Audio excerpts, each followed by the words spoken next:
হত্যা চেষ্টা মামলায় আন্তর্জাতিক অপরাধ ট্রাইব্যুনালের সাবেক প্রসিকিউটর ব্যারিস্টার তুরিন আফরোজকে গ্রেপ্তার করেছে পুলিশ। গতরাতে রাজধানীর উত্তরা ৩ নম্বর সেক্টরের একটি বাসায় অভিযান চালিয়ে গ্রেপ্তার করা হয় তাকে। পরে নিয়ে যাওয়া হয় উত্তরা পশ্চিম থানায়।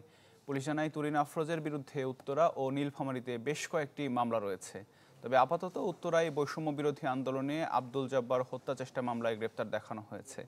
পরবর্তী নির্দেশনা চেয়ে তোলা হবে আদালতে।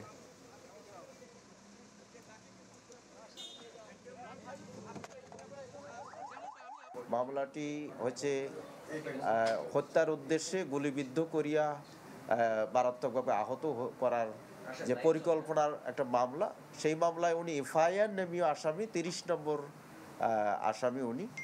এই মাসে আমরা গ্রেপ্তার করেছি। হয়তো নীলফামারীতে আমাদের যতটুকু শুনেছি সেখানেও আরও তার বিরুদ্ধে মামলা রয়েছে।